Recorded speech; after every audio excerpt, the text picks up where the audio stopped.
Today's show is sponsored by Microjig, maker of the gripper. Work safer, work smarter.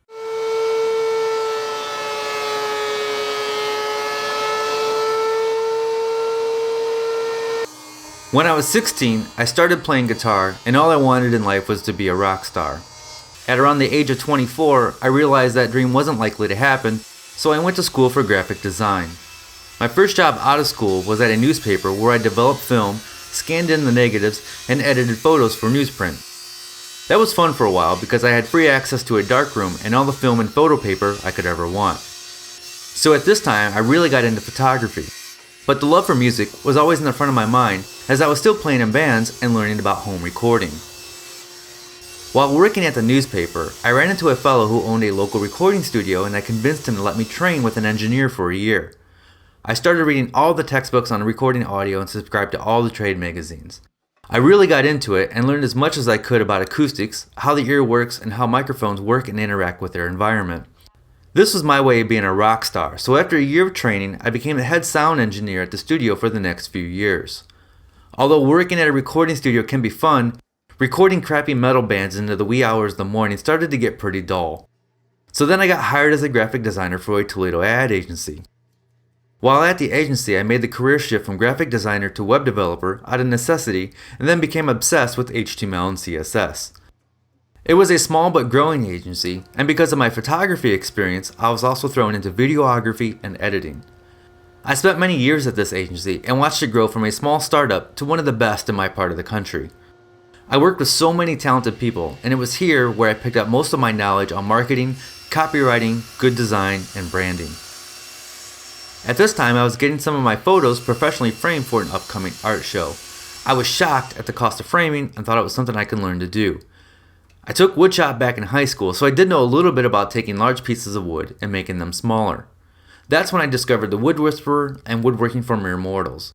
I found a new thing to get totally obsessed with and watched every video I could find on woodworking and spent all my money setting up shop. Oh, in the video, I'm taping down the cloth before gluing it to the frame. This is a good tip to get it stretched evenly and tight. Woodworking was a way for me to get off the computer and build things with my hands. As clients at my day job got more demanding and my popularity on YouTube, Facebook, and Twitter started to grow, I could see some potential to take all my previous obsessions, music, graphic design, audio engineering, photography, web development, and videography, and actually start my own business by blogging and making how-to videos. In June of 2014, I was able to quit my job at the agency and make a full-time living from blogging and YouTube.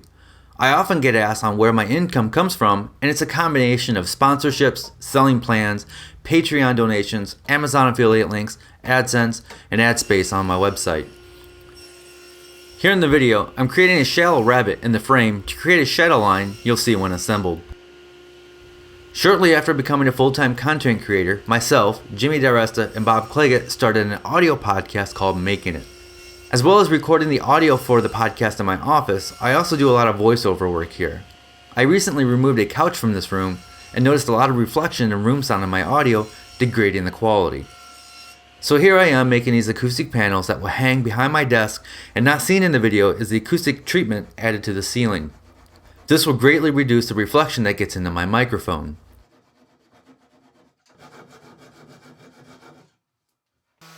Acoustical engineering is a very complicated and scientific issue to deal with and is beyond the scope of this video. There's a big difference between sound diffusion, which enhances the room sound, sound absorption, which removes the room sound, and soundproofing, which blocks sounds from leaving or entering the room. Just know that if you're doing this for music recording, a lot more treatment would need to be done. If you have a good room sound, you'll want to capture that, but most houses have parallel walls which create standing waves, so it's critical to remove the room sound. A common mistake in removing room sound is only adding these acoustic panels, which deadens the mid and high frequencies. These soft panels have no effect on low frequencies and then bounce back and forth between parallel walls, muddying up your sound, which is hard to detect until you play back your audio. For this, you would need bass traps. Every time I've wanted to learn a new skill, I get totally obsessed with it and study it hard.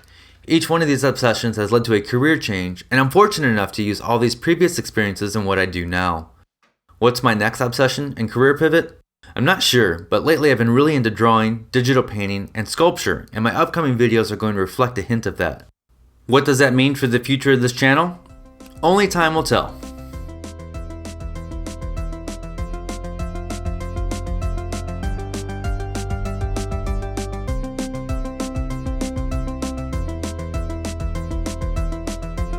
Well, thanks for watching. If you enjoy my videos and want to support what I do, please visit my Patreon page and consider pledging $3 a month. Subscribe to my channel to be notified when new videos come out. And as always, be safe, stay passionate, and make something.